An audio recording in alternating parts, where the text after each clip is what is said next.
right, a thought hit me to share a concept that a lot of people find foreign, and that is that we don't have to work 8 hours a day or 40 hours a week. Instead, we can work 5 hours a day if we're working smart. We don't have to work long if we're working smart.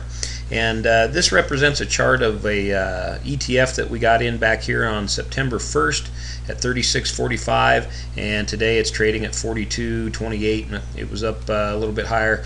But anyway, we've still got every indication that it's going to go up. We haven't got an indication that the run is over. And what I mean by that is it's important to wait until the market tells us that there's no more profits or safe profits to be taken from the move. Well, this represents over a 16% move, and we've gotten that basically in 2 weeks' time.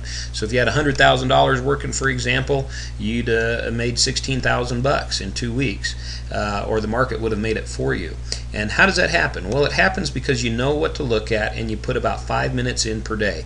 And of course, this is the active chart, and we look at the price activity with the candlesticks off of the chart of the security that we're going to trade.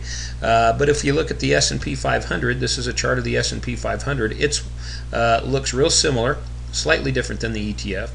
But again, I'll take a glance at that, and each one of these ticks is 1 day, and so I can at a moment's notice just open up a chart and look to say, okay, have we got a body lock or a new market? Have we got anything going on that's going to give me an indication of a line jump? What's the price action doing in regard to the pattern that my trading system says is going to make me profits?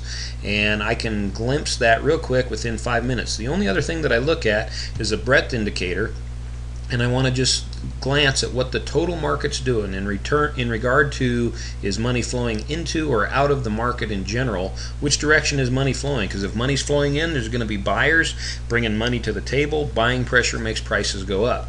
And so I will simply look and see where each one of my daily ticks is in relation to some other indicators that I've built, and according to whatever it tells me, is it going down?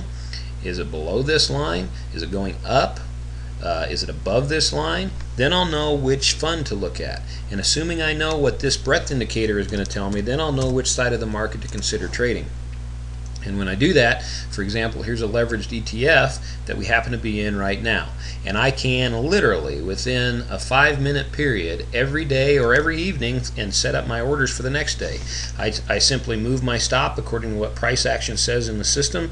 I'll move my entries. When the market was down here trading around $33 or $32, I simply put an order in. I could know exactly off my trading system what the level would be, and I put a stop limit order in with my brokerage company, and I did this all automatically. Did it in about 2 seconds, well, probably 30 seconds, and said, okay, if the price goes through 36.45, buy me in and let me go long.